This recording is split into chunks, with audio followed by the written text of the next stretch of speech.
Good afternoon, all of you. In last lecture, we discussed the isolation, in which we discussed the two types of isolation. That is, the first is the isolation in home, and second is the isolation in hospital. Their criteria, then care should be taken. We will discuss. Now we discuss the incubation period and infective period of some diseases. The first disease is chicken pox. Their incubation period is 2 to 3 weeks and infective period is 1 week after appearance of rash. जो incubation period है chicken pox का वो 2 to 3 weeks का है, 2 से 3 week तक उसका incubation period रहेगा. देन जो इन्फेक्टिव पीरियड है, infective period and incubation period की डेफिनेशन लास्ट लेक्चर में हुई, प्रीवियस लेक्चर में हुई. तो जो इन्फेक्टिव पीरियड है वो 1 week after appearance of rash. जो इन्फेक्टिव पीरियड होता है जब रैश अपीयर होता है उसके 1 वीक तक ये इन्फेक्टिव पीरियड रहेगा. Infective period duration of communicability of disease, it begins with appearance of first symptoms. जब यानी कि जो ड्यूरेशन रहता है कम्युनिकेबिलिटी ऑफ डिसीज का वो अपीयर करता है फर्स्ट सिम्टम्स, यानी कि चिकन पॉक्स का जब फर्स्ट सिम्टम्स अपीयर होगा तब ये पीरियड ऑफ इन्फेक्टिविटी स्टार्ट हो जाएगी, तब ये पीरियड इन्फेक्टिविटी का वो स्टार्ट हो जाएगा. जब फर्स्ट सिम्टम्स यहाँ पर ऑब्जर्व होता है तब से वो इन्फेक्ट करना शुरू कर देता है. इन्फेक्ट करना यानी 1 पर्सन टू अदर पर्सन को वो इन्फेक्शन स्प्रेड कर सकता है. ठीक है, ये हो गया हमारा infective period. And incubation period यानी हमारे बॉडी में कुछ वायरसेस, माइक्रो ऑर्गेनिज्म या बैक्टीरिया चले जाते हैं और मल्टीप्लाई होते हैं बॉडी में. तो ये मल्टीप्लाई जब होते हैं वो जो ड्यूरेशन होता है सिम्टम्स प्रोड्यूस करने में और वो हमारी बॉडी में वो बैक्टीरिया मल्टीप्लाई होने में, ये जो ड्यूरेशन होता है उसको ही हम इंक्यूबेशन पीरियड बोलते हैं. ठीक है, तो ये हो गया चिकन पॉक्स का. Then next disease is a cholera. Their incubation period is 1 to 5 days. Cholera का इंक्यूबेशन पीरियड है 1 to 5 days अंटिल और उसका इन्फेक्टिव पीरियड है 7 to 14 days. 7 to 14 days उसका इन्फेक्टिव पीरियड है, इन विच अनटिल स्टूल्स आर निगेटिव. जब तक इसके स्टूल्स निगेटिव नहीं आते तब तक वो 7 to 14 days के लिए इन्फेक्टिव रहेगा. ठीक है. Then next disease is diphtheria. Their incubation period is 2 to 5 days. 2 से 5 दिन तक इसका इंक्यूबेशन पीरियड रहता है डायप्थेरी का. Then till 2 cultures from a nose and throat taken 24 hours apart and negative 14 to 28 days of onset. ठीक है, तो इनका जो इन्फेक्टिव पीरियड है डायप्थेरी का वो 14 to 28 days का यानी कि इन्फेक्टिव पीरियड है. और इसमें क्या होता है, 2 कल्चर यहाँ पर लिए जाते हैं नोज़ और थ्रोट के. जैसे कि कोरोना में थ्रोट की RT-PCR करती है और नोज़ का जो नोज़ की जो टेस्ट करती है उसको हम बोलते हैं एंटीजन टेस्ट. तो ये 2 टेस्ट होती है और उसका रिपोर्ट भी आता है 24 hours में. तो वैसे ही डायप्थेरी के 2 कल्चर टेस्ट होती है. First is a nose test and second is a throat test. Then उसका इन्फेक्टिव पीरियड रहता है 14 to 28 days. Then next is a infection.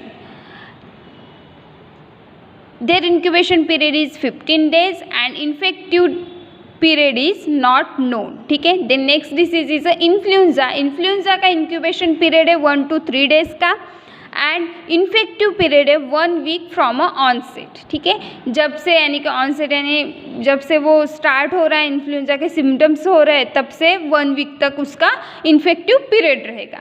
Then next disease is a measles. Measles का इंक्यूबेशन पीरियड है 10 days. Measles का incubation period है 10 days और infective period है 4 to 5 days before and after appearance of rash. जो infective period है 4 to 5 days के लिए रहेगा आफ्टर अपीयरेंस ऑफ रैश. कोई भी रैश यानी कि जो मिसेल्स के सिम्टम्स है जब फर्स्ट सिम्टम्स अपीयर होगा तो उसके 4 to 5 days बिफोर उसका इन्फेक्टिव पीरियड रहेगा, ठीक है। Then next is a mumps, that is the 2 to 3 weeks of incubation period. Mumps का इंक्यूबेशन पीरियड 2 to 3 वीक्स रहता है अंटिल स्वेलिंग सबसाइड्स, ठीक है। और इन्फेक्टिव पीरियड रहता है जब तक स्वेलिंग कम नहीं हो जाती तब तक उसका इन्फेक्टिव पीरियड रहेगा मम्स में, ठीक है। Then next is a pertussis. Pertussis का इंक्यूबेशन पीरियड है 7 to 14 days and infective period है 3 weeks after appearance of whoop. जब वूप अपीयर होता है उसके 3 वीक्स आफ्टर उसका इन्फेक्टिव पीरियड रहता है, ठीक है। 3 वीक्स तक उसका इन्फेक्टिव पीरियड रहेगा पर्ट्यूसिस का। Then next disease is a poliomyelitis. Their incubation period is 7 to 14 days and infective period is a latter part of incubation 1 to 2 weeks, ठीक है। जब इंक्यूबेशन का लेटर पार्ट स्टार्ट होगा तब से 1 to 2 वीक्स तक इसका इन्फेक्टिव पीरियड रहेगा। Then next is a rubella. Rubella का इंक्यूबेशन पीरियड है 2 to 3 weeks and infective period है from onset of catarrhal condition, ठीक है। Then next disease is a smallpox. 7 to 17 days का इसका इंक्यूबेशन पीरियड रहेगा and infective period is a till last scab has a fallen. जब तक वो last scab गिर नहीं जाता तब तक इसका इन्फेक्टिव पीरियड रहेगा। यानी कि जो चिकन स्मॉल पॉक्स होते हैं तो उसमें रेड स्पॉट आते हैं, तो जब तक वो स्कैब का लास्ट पार्ट गिर नहीं जाता तब तक इसका इन्फेक्टिव पीरियड रहेगा, ठीक है। Then last disease is a typhoid, ठीक है। इसका इंक्यूबेशन पीरियड है 2 to 3 वीक्स। इसका इंक्यूबेशन पीरियड है 2 to 3 वीक्स का इसका इंक्यूबेशन पीरियड है and infective period is till urine and stools are negative. जब तक यूरिन एंड स्टूल्स निगेटिव नहीं आती तब तक इसका इन्फेक्टिव पीरियड रहेगा। ये हो गया हमारे some disease and their infective period and incubation period. Now we discuss the next topic of epidemiology, that is the hospital acquired infection. Hospital acquired infection यानी कि जब हम हॉस्पिटल में एडमिट होते हैं या फिर हॉस्पिटल में जो इन्फेक्शन स्प्रेड होता है उसको हम उस डिसीज़ को हम बोलेंगे कि हॉस्पिटल एक्वायर्ड इन्फेक्शन, या फिर उस इन्फेक्शन को बोलेंगे हॉस्पिटल एक्वायर्ड इन्फेक्शन, ठीक है। तो ये जो हॉस्पिटल एक्वायर्ड इन्फेक्शन होता है वो उसके हम प्रिवेंशन एंड कंट्रोल्स देखेंगे। So these are defined as an infection occurring in a patient after admission to a hospital, ठीक है। ये जो इन्फेक्शन है हॉस्पिटल एक्वायर्ड इन्फेक्शन, इसको डिफाइन किया है, एक ऐसा इन्फेक्शन है वो ऑकर होता है पेशेंट्स में after the admission of to the hospital. Hospital में एडमिट होने के बाद वो पेशेंट को इन्फेक्शन ऑकर होता है, इन्फेक्शन ऑकर होता है उसके बॉडी में, इसको ये बोलते हैं हम हॉस्पिटल एक्वायर्ड इन्फेक्शन, ठीक है। They are term as a nosocomial infection, इसी को हम बोलते हैं नाजोकोमल इन्फेक्शन, ठीक है। Even staff members of hospital who have a contact with a patient can suffer from such a infection. ये जो हॉस्पिटल एक्वायर्ड इन्फेक्शन है इसको ही बोलते हैं हम नाजोकोमियल इन्फेक्शन, ठीक है। ये हॉस्पिटल में जब एडमिट होते हैं पेशेंट तो तब ये इन्फेक्शन ऑकर होता है, ठीक है। तो इसमें क्या होता है कि जो स्टाफ रहता है हॉस्पिटल का, फॉर एग्जांपल लैब टेक्नीशियन हो गया, नर्सेस हो गए, ब्रदर्स हो गए, डॉक्टर्स हो गए, तो ये जो स्टाफ मेंबर्स रहते हैं इनको भी ये इन्फेक्शन हो सकता है क्योंकि ये पेशेंट के कांटेक्ट में आते हैं और वो सफ़र करते हैं सच इन्फेक्शन से, ठीक है। देन द इन्फेक्शन में present even after discharge of the patient from the hospital, ठीक है। ये जो इन्फेक्शन है में present even after discharge of patient, जब ये इन्फेक्शन डिस्चार्ज के बाद भी प्रेजेंट रहता है पेशेंट में, it is reported that about a 5% patient admitted to the hospital are likely to get such a infection।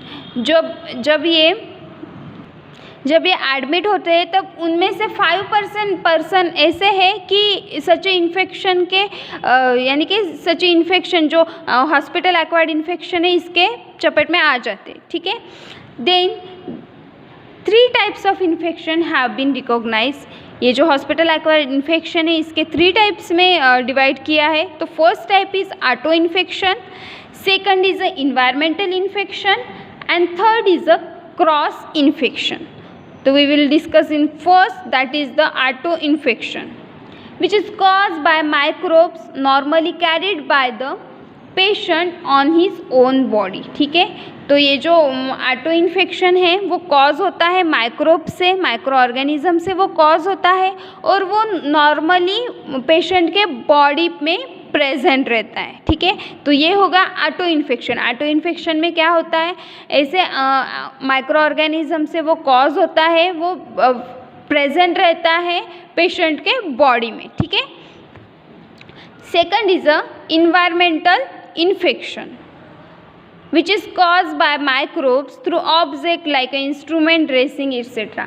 ये जो environmental infection है वो कॉज होता है माइक्रो ऑर्गेनिज्म से ही, बट ये प्रेजेंट रहता है, यानी कि जब हम ड्रेसिंग करते हैं, इंस्ट्रूमेंट हैंडल करते हैं या फिर जो हम इंस्ट्रूमेंट यूज़ करते हैं पेशेंट के ट्रीटमेंट में, तो इसकी वजह से जो इन्फेक्शन क्रिएट होता है, जो माइक्रो ऑर्गेनिज्म पेशेंट के बॉडी में चले जाते हैं, तो ये इस क्राइटेरिया को हम बोलेंगे इन्वायरमेंटल इन्फेक्शन। तो इन्वायरमेंटल इन्फेक्शन यानी क्या कि वो कॉज होता है ऐसे माइक्रो ऑर्गेनिज्म से कि थ्रू जैसे कि ऑब्जेक्ट रहते हैं, इंस्ट्रूमेंट हो गया, ड्रेसिंग हो गई या फिर ओटी के सर्जिकल इंस्ट्रूमेंट हो गए या फिर अदर डिवाइस से जो इन्फेक्शन स्प्रेड होता है वो आते हैं हमारी इन्वायरमेंटल इन्फेक्शन में, ठीक है। Then next is a cross infection acquired from a other person who are already infected. जो क्रॉस इन्फेक्शन है वो एक्वायर्ड होता है फ्रॉम अदर पर्सन से हु आर ऑलरेडी इन्फेक्टेड, ठीक है। क्रॉस इन्फेक्शन यानी एक पेशेंट हॉस्पिटल में एक पेशेंट को अगर इन्फेक्शन हुआ तो उसका इन्फेक्शन सेकंड पर्सन को हो जाएगा, तो ये कंडीशन हो जाएगी हमारी कम्युनिकेबल डिसीज़ की, और इसको ही बोलेंगे हम क्रॉस इन्फेक्शन, ठीक है। एक पर्सन को हुआ तो एक पर्सन वो स्प्रेड करेगा अदर पर्सन को, तो ये आ गया हमारा क्रॉस इन्फेक्शन की कैटेगरी में। ये हो गई हमारी इन्फेक्शन के टाइप्स।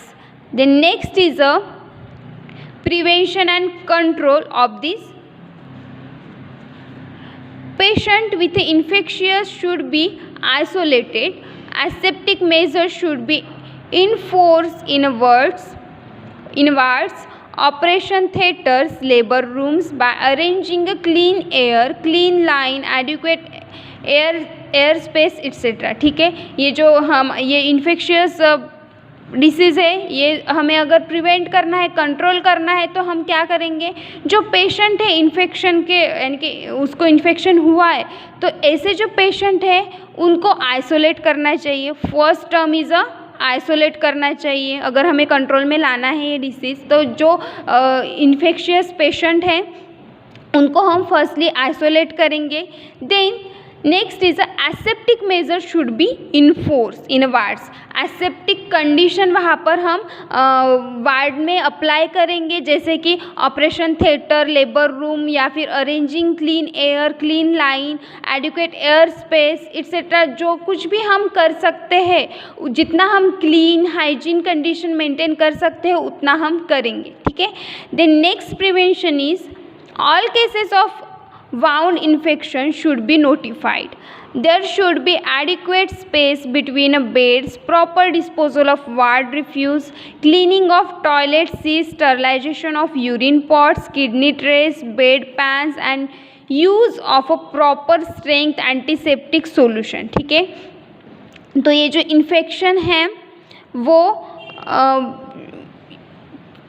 कंट्रोल में लाने के लिए हम क्या कर सकते हैं, जो स्पेस है हॉस्पिटल में यानी कि जो बेड की स्पेस है हॉस्पिटल में, तो वो स्पेस एडिक्वेट होनी चाहिए, ठीक है। 2 बेड्स की जो स्पेस होती है वो एडिक्वेट होनी चाहिए, ज़्यादा नज़दीक भी नहीं ज़्यादा दूर भी नहीं, ठीक है। Then next proper disposal of ward refuse, जो वार्ड में यूज़ किए जाते हैं, यानी कि जो ड्रेसिंग के मटेरियल हो गए, कुछ इंस्ट्रूमेंट हो गए या फिर कुछ क्लॉथ हो गए, तो वो प्रॉपर डिस्पोजल करना चाहिए, ठीक है। Then cleaning of toilet seats, यानी कि टॉयलेट सीट्स पूरी तरह से क्लीन होनी चाहिए। स्टरलाइज यूरिन पॉट्स, जो यूरिन पॉट है वो स्टरलाइजेशन करना चाहिए। Then bed pans and use a proper strength of antiseptic solution proper strength में यूज़ करना चाहिए। Then next is a bedside dressing should be avoided. Then next is जो हम ड्रेसिंग करते हैं तो बेड साइड ड्रेसिंग अवॉइड करना चाहिए, उसके लिए प्रॉपर रूम होना चाहिए ड्रेसिंग करने के लिए। This should be done with gloves and mask. Ultraviolet air sterilization is helpful, ठीक है। अगर करना ही है तो प्रॉपरली यूज़ करना चाहिए gloves and mask, and ultraviolet air sterilization use करना चाहिए। It is a very useful for a disinfectant the area, ठीक है। The central services department should take a special effort in a sterilization reusable items like a thermometer, surgical instrument etc, ठीक है। जो central service department है वो special इफ़ोर्ट्स देने चाहिए इन अ sterilization में, या फिर रीयूजेबल आइटम्स जो करते हैं हम उसका जो स्टरलाइजेशन करते हैं, लाइक अ थर्मामीटर हो गया, सर्जिकल इंस्ट्रूमेंट हो गया, तो ये प्रॉपरली होना चाहिए, उस पर ज़्यादा एफर्ट्स देना चाहिए। ये कौन करेगा? सेंट्रल सर्विस डिपार्टमेंट करेगा, ठीक है। Then next is a pharmacist can play a better role in prevention and control of infectious diseases. So pharmacist का रोल क्या है वो हम देखेंगे। तो pharmacist has a important role to perform the all intravenous fluid should be properly checked before supplying to wards। जो pharmacist है उसका यानी कि बहुत इम्पॉर्टेंट रोल होता है।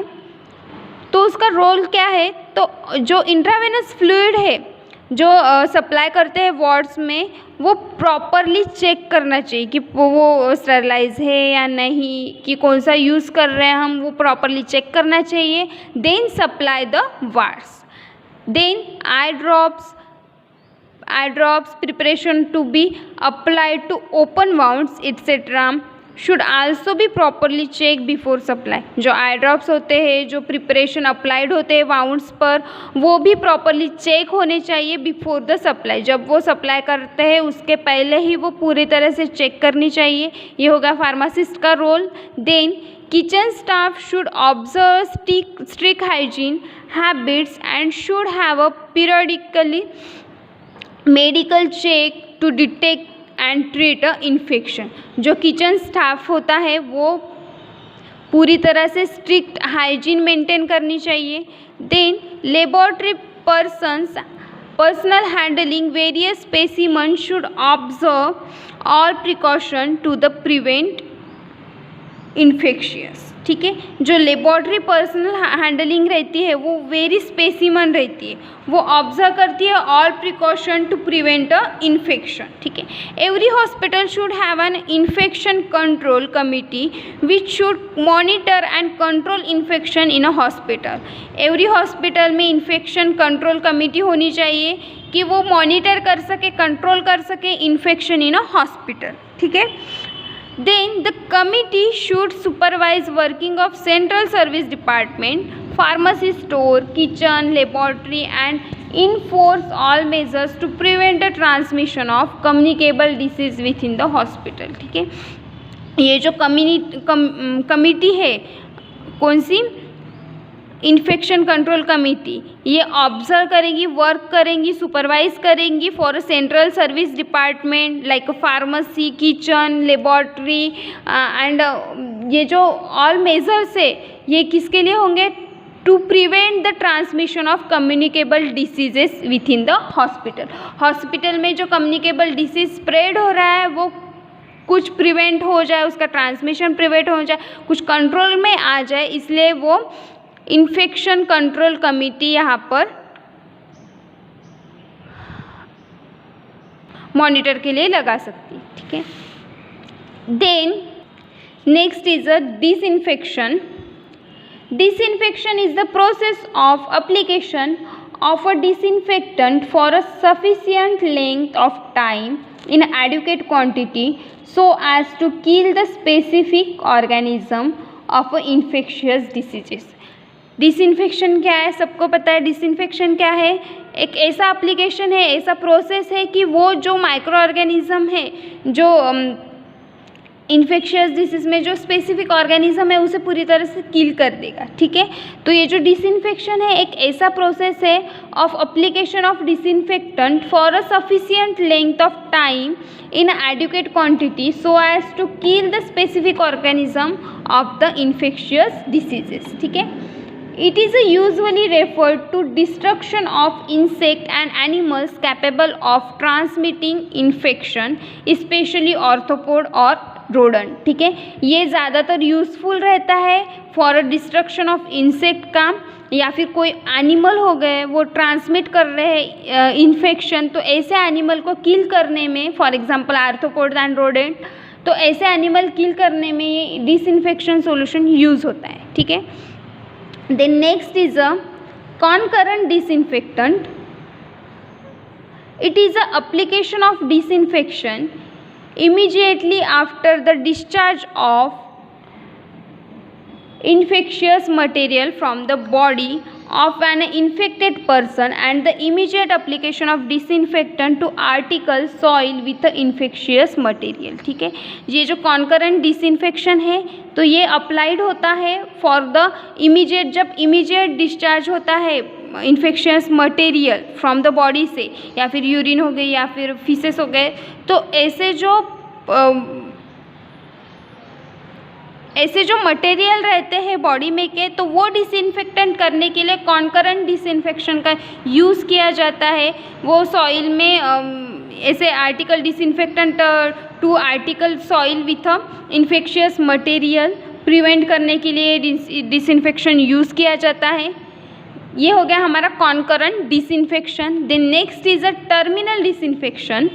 It is a process of rendering the personal clothing and immediate physical environment of a patient free from the possibility of conveying the infection to other after the patient has ceased to be source of infection. ठीक है, जो terminal infection है तो ये ऐसी process है, वो rendering करेगा personal clothing.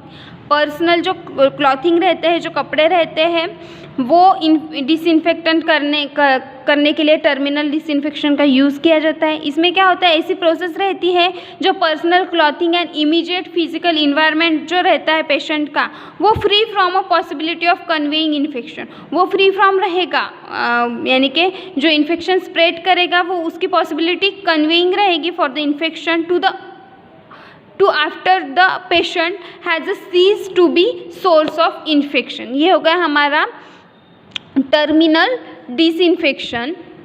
Then next is a sterilization. We will discuss in next lecture. Thank you.